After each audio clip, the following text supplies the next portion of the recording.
여러분 안녕하세요. 더 라이처스타입니다. 자, 오늘은 히브리서 10장에 대해서 한번 알아보도록 하겠습니다.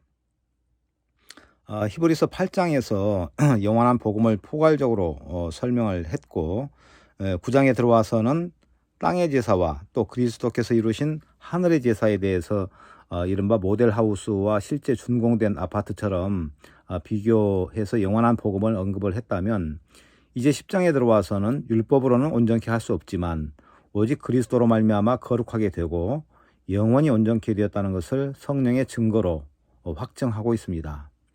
아울러 바로 그리스도의 십자가 피로 말미암아 지성소의 휘장이 위로부터 아래로 찢어져 이제는 대제사장만이 아닌 누구든지 휘장, 즉 그리스도의 육체를 말하죠. 휘장 가운데 열어놓으신 새롭고 산 길로 들어갈 수 있다는 이 놀라운 사실을 언급하고 있습니다. 그리고 참마음과 온전한 믿음으로 하나님께 나아가자고 권면하고 있습니다. 따라서 이제는 우리가 뒤로 물러가 침륜에 빠질 자가 아니라 오직 영혼을 구원하며 이르는 믿음을 가진 자라고 당당하게 선포하고 있습니다. 율법은 장차오는 좋은 일의 그림자요 참 형상이 아니므로 해마다 늘 드리는 바 같은 제사로는 나오는 자들을 언제든지 온전케 할 수 없느니라. 그렇지 아니하면 섬기는 자들이 단번에 정결케 되어 다시 죄를 깨닫는 일이 없으리니 어찌 드리는 일을 그치지 아니하였으리요. 그러나 이 제사들은 해마다 죄를 생각하게 하는 것이 있나니 이는 황소와 염소의 피가 능히 죄를 없이 하지 못함이라. 그러므로 세상에 임하실 때 가라사대 하나님이 제사와 예물을 원치 아니하시고 오직 나를 위하여 한 몸을 예비하셨도다. 전체로 번제함과 속죄제는 기뻐하지 아니하시나니 이에 내가 말하기를 하나님이여 보시옵소서 두리마리 책에 나를 가리켜 기록한 것과 같이 하나님의 뜻을 행하러 왔나이다 하시니라. 그 후에 말씀하시기를 보시옵소서 내가 하나님의 뜻을 행하러 왔나이다 하셨으니 그 첫 것을 폐하심은 둘째 것을 세우려 하심이니라. 율법은 우리를 온전케 할 수가 없습니다. 왜냐하면 누구든지 율법을 다 지킬 수가 없기 때문입니다. 율법은 100%를 요구합니다. 그것은 사슬과 같아서 한 고리가 떨어지면 전체가 다 끊어진 것처럼 됩니다. 예를 들어서 한 번이라도 거짓말을 했다면 그것은 살인하는 것과 같고 하나님을 망령되이 일컫는 것과 같은 것입니다. 그리고 나머지 모든 계명도 다 어긴 것과 같습니다. 왜 그러죠? 바로 그것은 율법의 경중에 따르는 것이 아니라 계명을 어겼다는 점에서 똑같기 때문입니다. 율법으로 드리는 제사가 그렇다는 것입니다. 황소와 염소의 피로 드린 제사가 온전했다면 이후 제사 드리는 것을 그쳤어야 했지만 온전치 못했기 때문에 그치지 않고 계속 드리는 것이라 할 수 있습니다. 그래서 하나님은 이제 온전한 제사를 위해서 온전한 제물을 필요로 했고 그 제물이 바로 한 몸인 예수 그리스도이신 것입니다. 하나님은 짐승의 피를 제단 뿔에 바르고 각을 뜨고 태워서 드리는 그 번제와 속죄의 제사는 실제로 오실 그리스도의 모형일 뿐이기에 그 모형으로는 아무리 좋은 제사를 자주 드려도 기뻐하시지 않는다는 것입니다.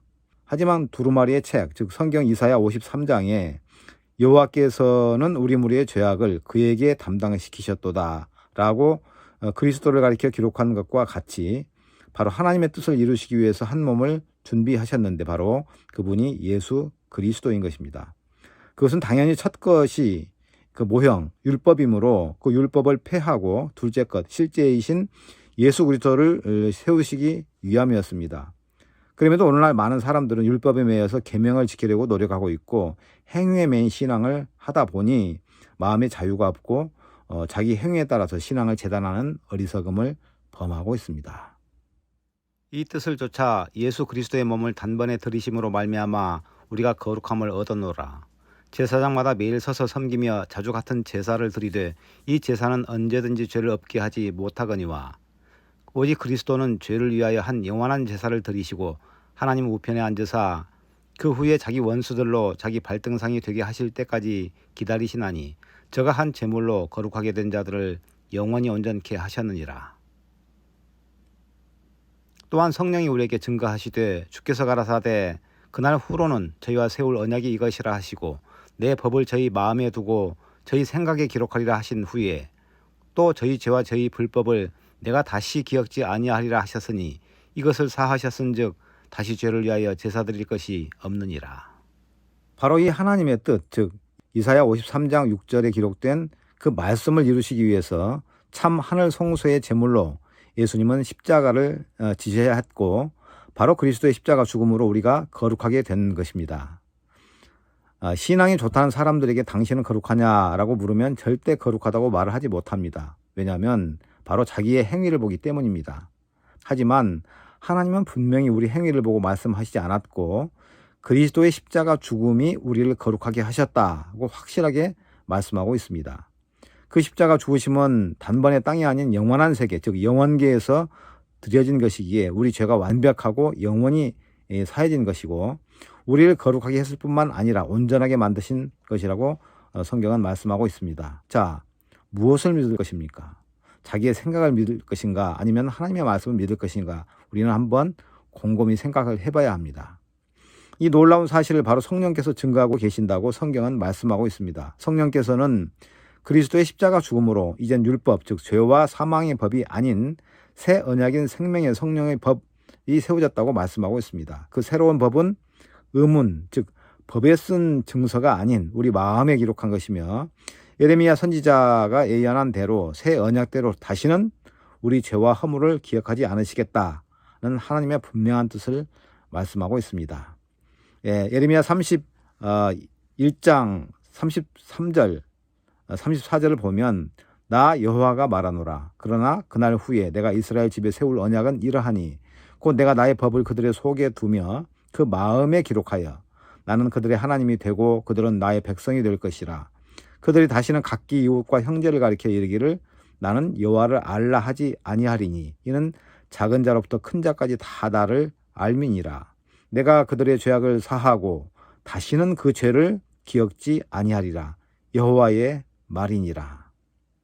자, 이 새로운 법에 따라서 요한복음 8장의 간음 중에 잡힌 여인이 율법으로가 아닌 새 언약의 약속대로 죽음 직전에 살 수 있게 되었습니다. 앞서 다른 영상에서 말씀드린 대로 이 간음 중에 잡힌 여인이 바로 우리들의 대명사입니다. 우리 또한 그 새 언약대로 하나님은 우리 모든 죄를 사하시고 다시는 우리 죄를 기억지도 않으신다고 약속하신 것입니다. 다시 말해서 영원한 속죄가 된 것입니다. 이 얼마나 놀라운 은혜입니까? 그죠? 자, 부활절이 다가왔습니다. 부활은 우리가 죄에서 벗어나 의롭게 되었다는 확정적 사건이며 증거입니다. 부활절을 어떻게 보내느냐가 중요한 것이 아니라 정확한 부활의 의미를 알고 죄에서 자유를 얻는 것이 중요합니다. 다음에는 히브리서 10장 19절 이하 부분을 살펴보도록 하겠습니다. 감사합니다.